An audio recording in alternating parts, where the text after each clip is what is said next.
The signal came from the third planet in a small yellow star system. It was weak, primitive, but unmistakably artificial.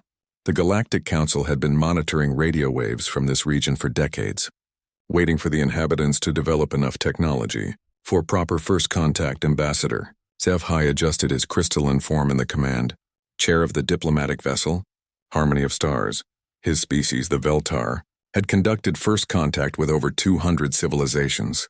The process was always the same. New species either trembled in fear when they realized they were not alone, or they puffed themselves up with false bravado, trying to appear more advanced than they really were. "What does the transmission contain?" SciFi asked his communication officer. "The usual greeting pattern, sir. Mathematical sequences, basic chemistry, stellar coordinates of their system." The officer paused, his blue skin flickering with confusion. "But there are additional files. Show me." The main screen filled with moving images. SciFi watched in growing bewilderment as creatures threw themselves from flying vehicles, only to deploy fabric wings at the last possible moment. Other creatures wrestled with massive predators in muddy pits while thousands of their kind watched and made loud noises. "Are these historical records of their wars?" SciFi asked. "No, sir. The data suggests these are recreational activities. They call them sports and entertainment." SciFi's crystalline structure dimmed. In all his years of diplomatic service, he had never encountered a species that voluntarily engaged in mortal combat for amusement. The transmission continued. The humans had included what they called movies, dramatic presentations that seemed designed to frighten their own species. SciFi watched creatures with elongated jaws hunting other creatures through dark corridors. He saw humans fleeing from their own kind who had somehow become infected with a rage virus. Most disturbing of all, he saw humans voluntarily entering haunted locations where supernatural entities tormented them. "Sir, we're receiving a response to our acknowledgement signal," the communications officer reported. "Put it through." The screen changed to show a creature with pale skin, dark hair around the top of its head and two small eyes. It was smiling, showing white teeth that looked remarkably like those of the predators in their recreational combat videos. "Hello, this is Dr. Sarah Chen from Earth. We're so excited to hear from you." The creature, the human, spoke in clear, measured tones. "We've been hoping for this day for so long." "When can we meet in person?" SciFi exchanged glances with his crew. The human showed no fear, no aggression, no attempt to appear more powerful than it was. It seemed genuinely pleased to make contact.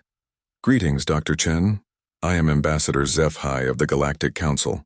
We are pleased to make contact with your species. That's wonderful.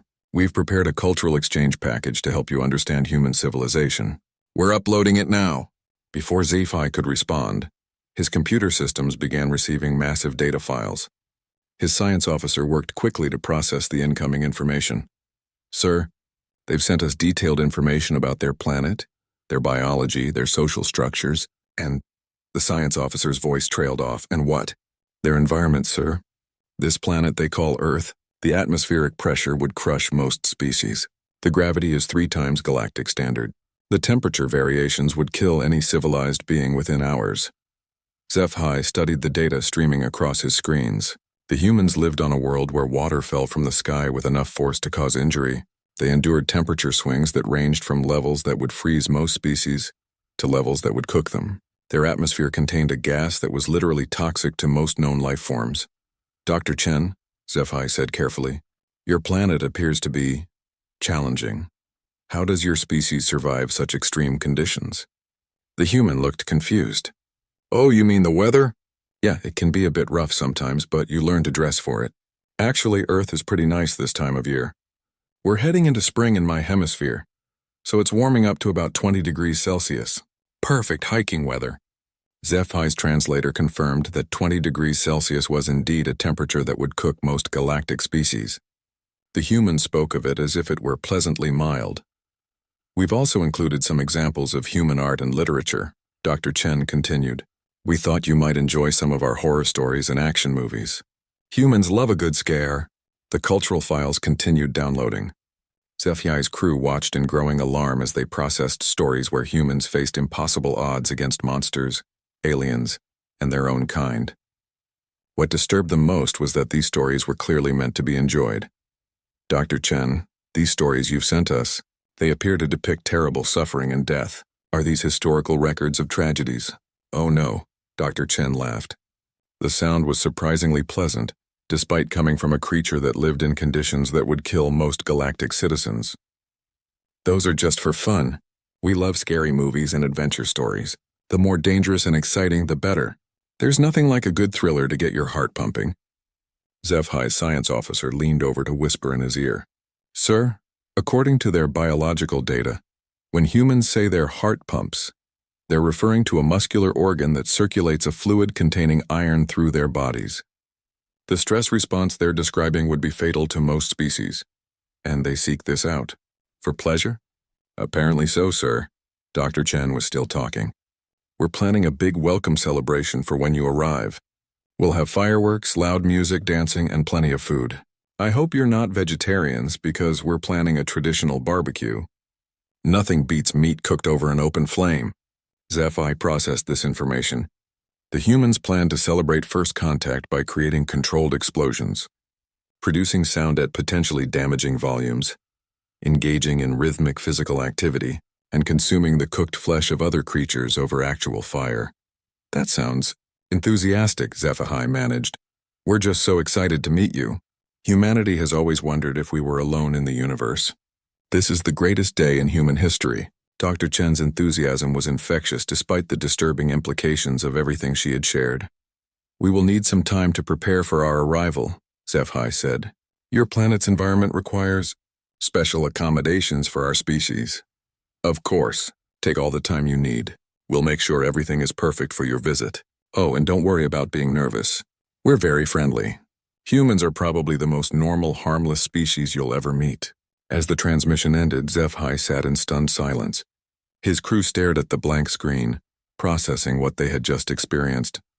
Sir, his science officer said quietly, should we inform the Galactic Council that we may have discovered the most dangerous species in known space? Are they dangerous? HFY wondered aloud. Or are we simply the most fragile? He looked at the data files still streaming in from Earth. Videos of humans leaping from perfectly safe structures with only elastic cords to prevent their deaths. Images of humans submerging themselves in water and staying there for extended periods, apparently for relaxation. Recordings of humans consuming substances that their own data labeled as toxic and harmful while laughing and socializing. Begin preparations for environmental suits, HFY ordered. Full protection against toxic atmosphere, extreme temperatures, and excessive gravity. And send a message to the Council. Tell them we may have found something unprecedented. What should we tell them, sir? HFY watched another video of humans voluntarily entering a structure designed to frighten them, paying money for the privilege of being terrified. Tell them we've found a species that thinks it's normal. The first contact ceremony was held in the newly constructed meeting facility orbiting Earth's moon. The Galactic Council had spared no expense, creating a neutral environment where both species could meet safely. The station maintained perfect atmospheric conditions for the alien visitors while providing a modified section with Earth-normal conditions for the human. Delegates Ambassador HFY wore his most advanced environmental suit as he entered the human section. Even with full protection, he could feel the oppressive weight of Earth gravity, trying to crush his crystalline form. The temperature readings on his suit showed levels that should have been immediately fatal. Yet the humans moved about as if nothing was wrong. Dr. Sarah Chen greeted him with the same bright expression he remembered from their first transmission. She wore only a thin layer of fabric covering her skin, completely unprotected from the hostile environment. Ambassador HFY, welcome to Luna Station. We're so honored to meet you in person. She extended one of her appendages toward him. His cultural briefing had mentioned this greeting ritual. Humans made physical contact by grasping each other's manipulator appendages and moving them up and down. HFY carefully extended his own crystalline limb, trying not to think about how this represented the first recorded instance of a galactic citizen voluntarily touching a Death World species. The honor is ours. Dr. Chen, the Galactic Council is pleased to welcome humanity to the greater community. We've prepared some traditional gifts to celebrate this moment, Dr. Chen said, gesturing toward a table covered with various containers and objects. HFY approached carefully. His suit's sensors immediately began warning him about dangerous substances nearby. This is champagne, Dr. Chen said, lifting a bottle filled with liquid. It's fermented grape juice with alcohol. We drink it to celebrate special occasions. She demonstrated by opening the container, which immediately released gas under pressure and made a loud popping sound. Several alien delegates jumped back in alarm. The humans laughed good-naturedly at their reaction. Don't worry. That's normal. It's supposed to do that. Dr. Chen poured the fizzing liquid into containers. The bubbles make it fun to drink. SciFi's suit analyzed the substance and immediately classified it as a toxic solvent. The humans were offering to celebrate first contact by consuming poison that would dissolve most known biological tissues. And this, Dr. Chen continued, moving to another container, is our famous hot sauce collection. We have everything from mild jalapeno to ghost pepper extract. The hotter, the better. She opened several small bottles, and immediately the air filtration systems in the alien section of the station began working overtime. SciFi's suit detected chemical compounds that it classified as defensive irritants, the kind typically produced by plants trying to prevent being eaten. You eat these substances? Asked Velmar, a delegate from the peaceful Threx civilization. Oh yes, spicy food is popular all over Earth. Some people compete to see who can handle the hottest peppers. It's great fun. Dr. Chen smiled as she dabbed a small amount of bright red sauce onto a piece of bread and ate it without any sign of distress. The alien delegates watched in horror as the human voluntarily consumed what their scanners identified as a chemical weapon. And finally, our music. Dr. Chen activated a sound system. The noise that emerged was beyond anything the aliens had prepared for. Humans called it rock music, but to galactic citizens accustomed to gentle harmonic frequencies, it sounded like a sonic attack. The volume levels were high enough to cause permanent damage to most species' auditory organs. Isn't it great? Dr. Chen called over the noise. This is Led Zeppelin, classic human music. Ambassador SciFi motioned for his communication officer to reduce the volume through their translation systems. Dr. Chen, this music. The volume levels appear to exceed safety limits for most species. Oh, sorry about that. I forget not everyone loves it loud. Dr. Chen adjusted the controls, reducing the volume to what she probably considered quiet, but was still loud enough to be uncomfortable for the alien visitors. Music is such an important part of human culture. We have concerts where thousands of people gather to hear it played even louder than this. Thousands gather to voluntarily expose themselves to potentially harmful sound levels. Absolutely. There's nothing like a good concert. The energy, the crowd, the volume that you can feel in your chest. Some of the best shows are so loud you can't hear properly for days afterward. The alien delegates exchanged worried glances. The humans described permanent auditory damage as if it were a positive experience. Dr. Chen continued the cultural presentation by showing videos of human recreational activities.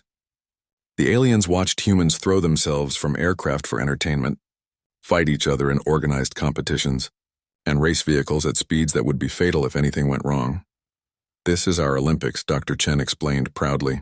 Every 4 years, the best athletes from around the world compete in various sports.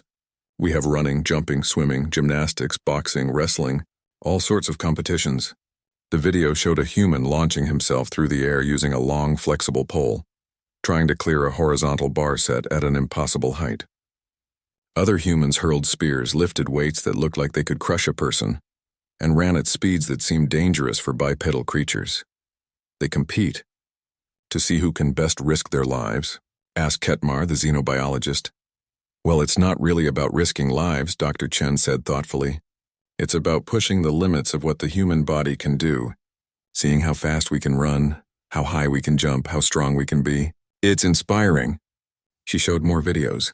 Humans scaling vertical rock faces with only ropes for safety. Humans surfing on waves that were tall enough to crush buildings. Humans skiing down mountains at deadly speeds while navigating around obstacles. Don't any of your people get hurt doing these activities? SciFi asked. Oh, sure. Injuries are part of sports. Broken bones, torn muscles, concussions. It happens.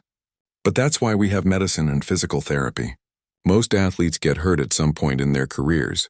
It's just part of the game.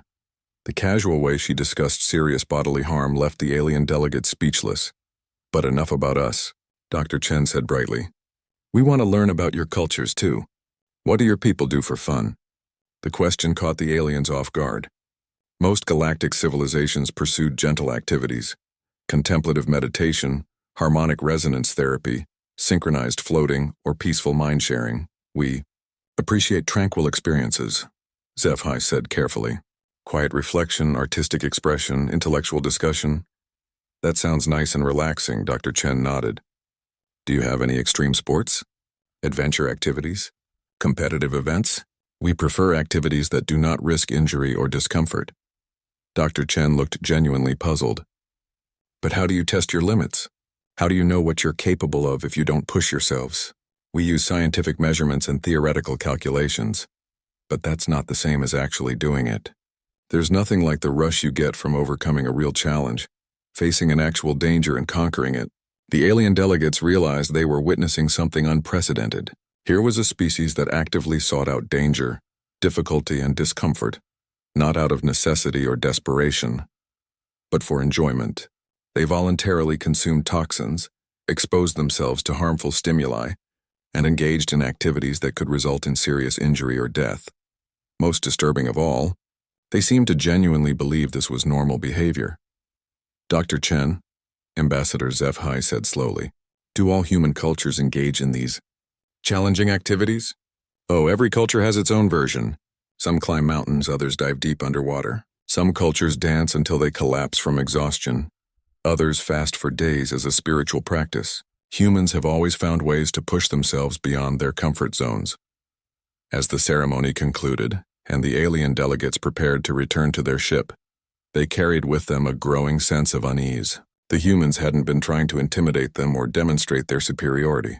They had simply shared what they considered normal aspects of their civilization. That was what made it truly terrifying. Xenobiologist Ketmar had studied the biology of over 300 species during his career with the Galactic Council's scientific division. He considered himself an expert on alien physiology, capable of understanding even the most unusual evolutionary adaptations. Nothing, however, had prepared him for his first detailed examination of human biology. The volunteer subjects had arrived at his laboratory aboard the research vessel Infinite Curiosity with the same cheerful demeanor he had come to associate with their species. Dr. Martinez, a human physician, and Captain Torres, a military officer, seemed genuinely excited to participate in what they called the most important medical study in human history. We are honored to help advance galactic science, Dr. Martinez said as she settled onto the examination platform. This is so exciting. What do you want to know about human biology? Ketmar began with standard atmospheric tests. His instruments immediately registered dangerous levels of oxygen in the human's blood system. Dr. Martinez, your bloodstream contains concentrations of oxygen that should be fatal to any carbon-based life form. Really? Oxygen is pretty important for us. We die without it pretty quickly. Most species require trace amounts of oxygen for cellular function. Your blood contains 21% oxygen content. That should cause immediate tissue damage. Dr. Martinez looked confused. 21%? That sounds about right for Earth's atmosphere. Is that unusual? Ketmar checked his instruments twice. Dr. Martinez, oxygen is one of the most reactive elements in the known universe. It causes rapid cellular breakdown in most organic matter. Your species lives in an atmosphere that would be classified as a chemical weapon on most worlds. Huh. I never thought of it that way. But we need it to breathe. How do other species manage without much oxygen? They use safer gases for respiration. Helium, nitrogen, argon, elements that don't cause cellular combustion. Captain Torres leaned forward with interest. Cellular combustion? You mean we're literally burning up from the inside? In the most technical sense, yes. Your metabolism is based on controlled oxidation reactions. You are constantly on fire at the molecular level. Both humans looked fascinated rather than horrified by this revelation. Ketmar continued his examination, scanning their skeletal structure. Your bone density is extraordinary. These readings suggest your skeletal system could withstand impacts that would shatter the bones of any known species. That makes sense, Captain Torres nodded. We need strong bones to handle Earth gravity and our activity levels. Your activity levels? Running, jumping, fighting, sports, manual labor. Human bones break sometimes, but they're pretty tough overall. Ketmar stared at his readings. Captain Torres, your bones are denser than some metallic alloys. what you casually call tough, would be classified as armor plating by galactic standards. He moved on to examine their muscular system, and the results were equally disturbing. Your muscle fibers are unlike anything in the galactic biological database. They appear designed for both endurance and explosive power. Humans are pretty adaptable, Dr. Martinez agreed. We're not the strongest or fastest animals on Earth, but we're good at lots of different things. Dr. Martinez, according to these scans, you could theoretically run continuously for hours without stopping. Oh sure, humans are great at distance running. Some people run marathons for fun. That's about 42 kilometers without stopping. Ketmar's instruments clattered to the floor. You run 42 kilometers. For entertainment? Some people do even longer distances. Ultramarathons can be 100 kilometers or more. There are races where people run for 24 hours straight to see how far they can go. The xenobiologist needed to sit down. In his experience, most species could manage short bursts of rapid movement when fleeing predators, but sustained locomotion over long distances was virtually unknown, outside of specialized pack hunting species, and the explosive power readings suggest you could lift objects many times, your own body weight. Captain Torres shrugged. Weightlifting is a popular sport. The current world record for deadlifting is over 500 kilograms. A human lifted 500 kilograms.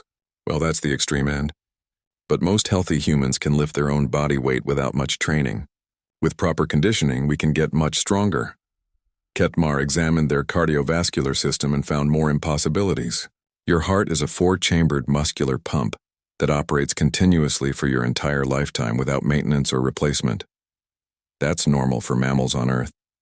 How do other species' hearts work? Most species have simple circulation systems that operate intermittently as needed. Continuous circulation would wear out most biological pumps within a few years. How long do other species typically live? Ketmar calculated the average.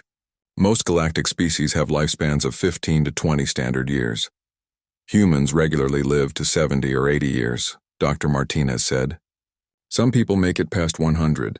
The xenobiologist stared at her. Your biological systems function continuously for a century? With proper medical care and healthy habits, yes. Though we do wear out eventually. Ketmar turned to his computer, trying to process the implications. A species with century-long lifespans, living in an oxygen-rich atmosphere that would kill most galactic citizens, with skeletal and muscular systems that seemed designed for combat, and cardiovascular systems that operated at levels that would represent peak performance for other species. Let's examine your immune system, he said, hoping to find something more conventional. The results were worse than he had feared. Dr. Martinez, your immune system appears to be engaged in constant warfare. That sounds about right. We're always fighting off infections, viruses, bacteria, parasites. It's an ongoing battle. You live in a state of continuous biological conflict? I guess you could put it that way. Our immune systems are pretty aggressive. Sometimes they're too aggressive and attack our own bodies by mistake. That causes autoimmune diseases. Ketmar reviewed the data. Your immune systems are so powerful that they occasionally attack your own tissues? Unfortunately, yes. Humans can be allergic to all sorts of things. Foods, plants, animals, chemicals. Sometimes people's immune systems overreact to harmless substances. What happens during these overreactions? It depends. Mild reactions cause sneezing, itching, or rashes. Severe reactions can cause swelling, breathing problems, or even death. Your own defense systems can kill you? It's pretty rare, but yeah. That's why some people carry emergency medication. Ketmar was beginning to understand why humans seemed so casually accepting of danger. They lived in bodies that were constantly trying to kill them in various ways. On a planet where the atmosphere was toxic, surrounded by predators and environmental hazards. From their perspective, external dangers probably seemed minor compared to the daily challenge of simply staying alive in such hostile conditions. One final test, Ketmar said. I want to examine your neurological system. The brain scans revealed the most disturbing findings yet. Your neural activity levels are unlike anything in the galactic database. Most species show steady, predictable brainwave patterns. Your brains appear to be in a constant state of high activity. Humans think a lot, Captain Torres said. We're always processing information, making plans, solving problems. The energy consumption of your neural tissue is enormous. Most species' brains operate at minimal levels to conserve energy. What do other species think about? Hetmar paused to consider the question. Immediate needs. Food, shelter, reproduction, basic survival. That's it? Complex abstract thinking requires too much energy for most biological systems to sustain. Dr. Martinez and Captain Torres looked at each other with expressions Ketmar was beginning to recognize as human amusement. Humans spend a lot of time thinking about things that aren't immediately practical, Dr. Martinez said. Art, music, philosophy, science, mathematics, literature. We create entire imaginary worlds for entertainment. You use your energy-intensive neural systems for non-survival purposes? All the time. Humans get bored easily. We need mental stimulation. Ketmar finished his examinations and compiled his report. Every system in the human body seemed designed for extreme performance under hostile conditions. They were biological tanks, built to survive and thrive in environments that would kill most galactic species within hours. Most disturbing of all, they seemed to consider all of this perfectly normal. Thank you both for participating in this study, Ketmar said as his subjects prepared to leave. Our pleasure, Dr. Martinez smiled. What did you think of human biology? Pretty standard stuff, right? Ketmar looked at his data one more time. Humans lived for decades in an oxygen-rich atmosphere that was literally burning them from the inside. With immune systems engaged in constant warfare, skeletal systems built like armor, muscular systems capable of sustained performance that would represent emergency reserves for other species, and brains that consumed energy at rates that would bankrupt most biological systems. Yes, he said quietly, very standard. As the humans left his laboratory, chatting casually about their plans to return to their death world, Ketmar began writing his report to the Galactic Council. The joint scientific expedition to Earth was meant to be a routine survey mission. 5 ships from different galactic civilizations would visit the human homeworld, conduct standard planetary assessments, and prepare the comprehensive report needed for humanity's formal admission to the Galactic Council. Captain Jennifer Park of the human vessel, Spirit of Discovery, met the alien expedition at the edge of Earth's solar system. Her cheerful greeting over the communication system had become familiar to the alien delegates, but they still found her casual attitude unsettling. Welcome to the Sol system. We're so excited to show you our home. Fair warning though, we're heading into storm season in some regions, but don't worry about it. Earth weather is pretty manageable once you know what to expect. Commander Velshak of the Altrurian Republic felt his confidence drain as they approached the blue-white planet. His ship's sensors were detecting atmospheric disturbances that registered as Class 5 emergency hazards. Captain Park, our instruments are showing dangerous weather patterns across multiple continents. Perhaps we should delay the surface visit until conditions improve. Oh, those are just regular thunderstorms. Nothing too serious. We might get a little rain, but the forecast looks pretty normal for this time of year. Velshak checked his readings again. The regular thunderstorms were generating electrical discharges with enough energy to power a small city. The wind speeds would be classified as atmospheric weapons on most civilized worlds. The alien ships followed the human vessel through Earth's atmosphere, their environmental shields operating at maximum power. As they descended through the cloud layer, Velshak watched in growing horror as lightning bolts, massive electrical discharges that should have been impossible in a stable atmosphere, split the sky around them. Captain Park, are you certain it's safe to land in these conditions? Absolutely. This is pretty typical weather for Ohio in spring. Maybe a little windier than usual, but nothing we can't handle. The landing pad was on the shores of one of Earth's Great Lakes. As the alien ships touched down, their crews could see waves that crashed against the shore with enough force to damage most galactic vessels. The humans had built their landing facility directly in the path of these destructive water impacts, apparently considering them normal environmental features. Captain Park greeted them at the airlock wearing only light fabric coverings and no environmental protection. Rain was falling from the sky, liquid water dropping at velocities that could cause injury, and she seemed completely unbothered by it. Sorry about the weather. It should clear up in a few hours. Come on, let's get you inside where it's dry. The alien delegates, wrapped in full environmental suits, followed her into the facility. Through the transparent walls, they could see the storm raging outside. Lightning illuminated the landscape every few seconds, and the thunder that followed shook the building. Doesn't this electrical activity interfere with your equipment? Asked Dr. Zenth, the crystalline expedition leader. Lightning can cause power outages sometimes, but we have backup generators. Most of our electronics are protected against electrical surges. You learn to plan for it.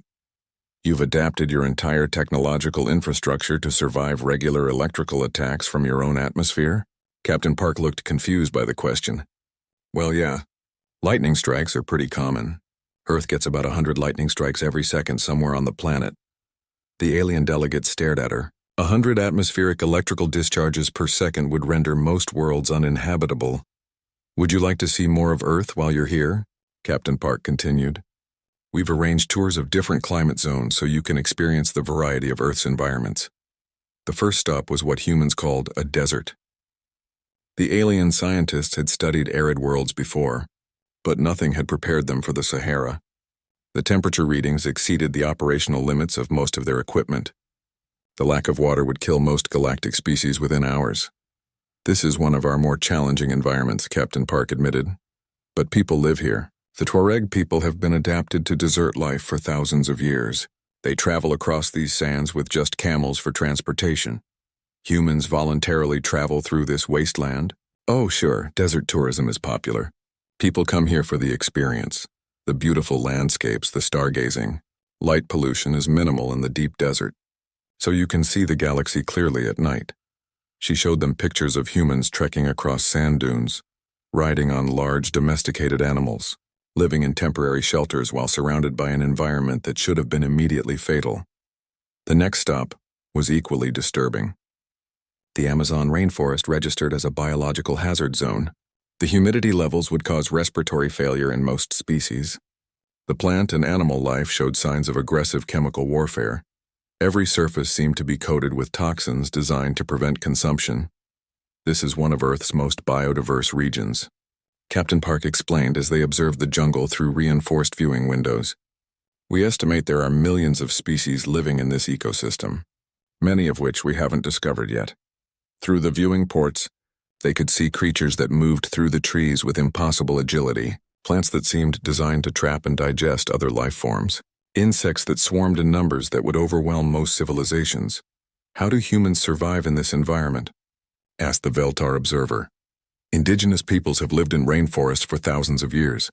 They've developed incredible knowledge about which plants are safe to eat, which animals to avoid, how to navigate through dense jungle. It's actually one of the most stable climates on Earth once you know how to work with it. Work with it?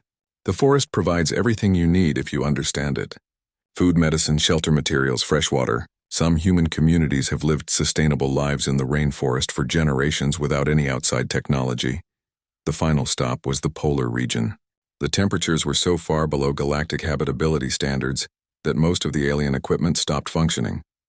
Ice, frozen water, covered everything as far as they could see. The wind moved across this frozen wasteland with enough force to strip flesh from bone. Antarctica is definitely extreme, Captain Park acknowledged. But we have research stations here year-round. Scientists come to study climate, astronomy, and biology in one of the most pristine environments on Earth. Humans live here voluntarily. The researchers usually do 6-month rotations. It's tough, but the scientific opportunities are incredible. Plus, there's something beautiful about the isolation and the landscape. She showed them images of humans working outside in the frozen environment, wearing thick coverings but otherwise unprotected from conditions that would flash freeze most galactic species. As the tour continued, the alien delegates began to understand that Earth wasn't just a hostile world, it was a collection of hostile worlds. Humans casually traveled between environments that would each require specialized equipment and extensive preparation for most galactic civilizations. Captain Park, Commander Velshak said carefully, "Your planet appears to have multiple distinct climate zones, each of which presents unique survival challenges." That's right. Earth has incredible diversity. Tropical rainforests, Arctic tundra, temperate grasslands, mountain ranges, deserts, wetlands, coastal regions. Each one has its own characteristics and beauty. And humans live in all of these environments? Absolutely. Human communities have adapted to almost every climate on Earth. Inuit peoples in the Arctic, Bedouins in the desert, mountain communities in the Himalayas, island cultures in the Pacific. Humans are incredibly adaptable. The alien scientists exchanged worried glances. They were documenting a species that had not only survived on a world that seemed designed to kill them, but had spread across every available environment and learned to thrive in conditions that would be classified as uninhabitable by galactic standards. What do you consider the most dangerous environment on Earth? Dr. Zenth asked. Captain Park thought for a moment. That's a tough question. Ocean storms can sink ships, volcanic eruptions can destroy entire regions, earthquakes can level cities. Tornadoes, hurricanes, blizzards, floods, droughts, wildfires. Earth has lots of dangerous weather patterns. And humans live through these regularly. People have learned to predict and prepare for most natural disasters. We have warning systems, emergency procedures, disaster relief organizations. Some events are more destructive than others, but humans are pretty resilient. We rebuild and adapt. As the expedition prepared to leave Earth's surface, the alien delegates found themselves struggling to process what they had witnessed. The humans lived on a world where the atmosphere itself was hostile, where electrical storms raged constantly, where temperature variations could kill most known species, where every ecosystem seemed designed as a biological weapons testing ground. Most disturbing of all, the humans spoke of this death world as if it were a pleasant, habitable planet with some minor inconveniences. "Thank you for showing us your world," Commander Velshak said as they prepared to depart. "It was our pleasure. I hope you enjoyed seeing Earth. We think it's a pretty special place." The emergency session of the Galactic Council had been called for the first time in over 2 centuries. Representatives from all major civilizations gathered in the Great Chamber, their various atmospheric requirements met by the station's sophisticated environmental controls. The topic of discussion was unprecedented: what to do about humanity. Chancellor Dexhai, the ancient leader of the ethereal collective, called the session to order. His luminous form flickered with uncertainty as he addressed the assembly. "Fellow beings of the galaxy, we face a unique situation. The species known as humans has formally requested membership in our council. However, the reports from our contact teams have raised concerns." A ripple of nervous energy passed through the assembled delegates.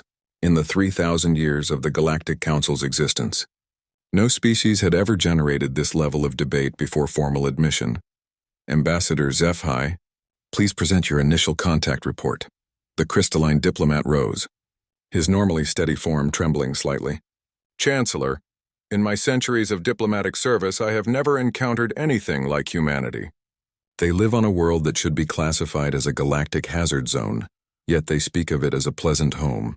They consume toxins for recreation, expose themselves to dangerous stimuli for entertainment, and engage in activities that would be considered acts of desperation by any reasonable species. Are they hostile?" asked Representative Kolth from the Peaceful Unity Coalition. "That's the disturbing part. They show no hostility whatsoever. They are enthusiastic, friendly, and genuinely excited about joining our community. They seem to believe they are a normal, harmless species." Xenobiologist Ketmar was called to present his findings.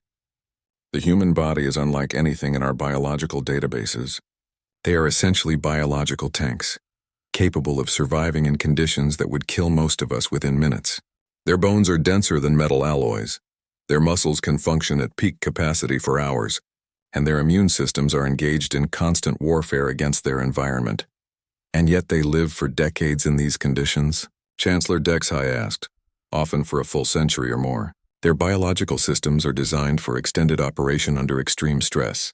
What they consider normal aging would represent catastrophic system failure for most galactic species." Commander Velshak presented his planetary survey findings. "Their world is a collection of overlapping death zones. Electrical storms that would disable our technology occur constantly.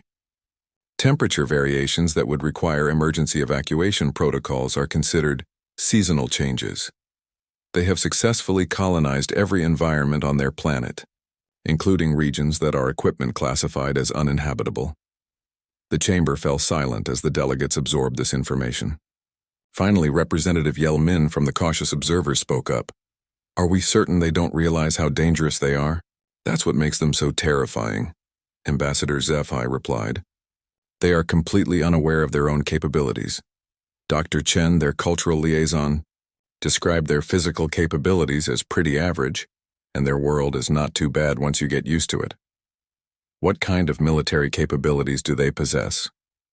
asked General Morduk from the Defensive Alliance. We're not sure they have any, Ketmar answered. Their weapons technology is surprisingly primitive for a species of their capabilities. They seem to rely primarily on their natural physical abilities. You mean they don't need advanced weapons? Apparently not. A single human with basic tools could probably defeat most of our military units through sheer physical superiority. The delegates began murmuring among themselves with increasing anxiety. The galaxy had protocols for dealing with hostile species, aggressive conquerors, and dangerous predators, but they had no experience with a species that was genuinely friendly, while also being accidentally terrifying. What do they want from us? Chancellor Dexhai asked. Knowledge sharing, cultural exchange, trade partnerships, scientific cooperation, Ambassador Zephi replied. Everything they've requested is completely reasonable and peaceful. And if we refuse their application? The chamber grew quiet. Everyone knew the answer, even if no one wanted to say it aloud. Chancellor, Commander Velshak said finally, I don't think we could stop them if they decided to join anyway. Their species has colonized every environment on their planet and developed technology capable of interstellar travel while living on a world that would kill most of us. If they wanted to force their way into the galaxy, they probably could. But they haven't shown any inclination toward force. No, sir. They've been perfectly polite and patient throughout the entire process. That's what makes this so difficult. Representative Falara from the Harmony Seekers raised a trembling appendage. What are our options? Chancellor Dexhai consulted the ancient protocols. We could classify them as a dangerous species and quarantine their system. We could approve their membership with special restrictions, or we could grant full membership and hope they remain as peaceful as they appear. What would quarantine accomplish? Asked General Morduk. It would contain them to their own system and prevent them from interacting with galactic civilization. For how long? Indefinitely. The moral implications of imprisoning an entire species for being accidentally frightening weighed heavily on the assembly. The galactic civilization prided itself on inclusivity and peaceful cooperation. They haven't actually threatened anyone, Representative Yelman pointed out. Being dangerous is not the same as being hostile. But they could become hostile, General Morduk argued.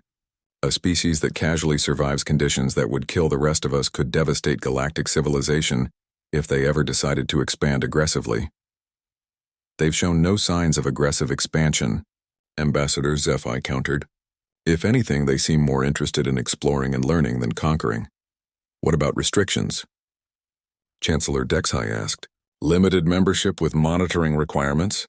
How do you monitor a species that considers toxic environments to be vacation destinations? Commander Velshak asked. Our standard surveillance equipment can't operate in the conditions they find normal. The debate continued for hours. Some delegates argued for caution, others for acceptance. A few suggested trying to educate the humans about their own dangerous nature, though no one could explain how to convince a species that they were terrifying when they had no concept of being anything other than ordinary. Finally, Chancellor Dexhai called for quiet. We need to make a decision. The humans are waiting for our response, and they've been remarkably patient, considering we've been debating their application for months. What happens if we say no? Asked Representative Kolth. They'll probably ask why, Ambassador Zephi said, and I have no idea how to explain that we're afraid of them because they think they're normal. The Chancellor considered the options. If we approve their membership, we'll need to establish protocols for interaction with Deathworld species. Safety guidelines, environmental restrictions, cultural sensitivity training. Chancellor, Ketmar interjected. I don't think they would understand why we need safety protocols. From their perspective, they're just ordinary beings from a pleasant planet. Perhaps that's the point, Chancellor Dexhai said slowly. They don't see themselves as dangerous because they define normal based on their own experience. They're not trying to be intimidating. They're just being themselves. That's exactly what makes them so terrifying, General Morduk muttered. Or, the Chancellor continued, it's what makes them potentially valuable allies. A species that doesn't realize how powerful it is might be less likely to abuse that power. After much deliberation, the vote was called. The result was closer than anyone had expected, but humanity's membership application was approved by a narrow margin. We'll establish them as provisional members with a review period, Chancellor Dexhai announced. Full diplomatic relations, trade agreements, and cultural exchange programs will be authorized. However, we'll maintain monitoring protocols and regular safety assessments. As the session concluded, Ambassador Zephi prepared to transmit the good news to Earth. He wondered how Dr. Chen and her colleagues would react to learning they had been approved for Galactic membership, probably with the same cheerful enthusiasm they showed for everything else, completely unaware that they had just become the most feared species in the galaxy. The irony was perfect.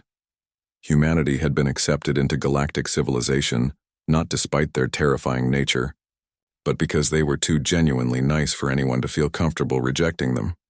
The most frightening part about humans wasn't their death world physiology, their casual relationship with mortal danger, or their ability to thrive in conditions that would kill most galactic species.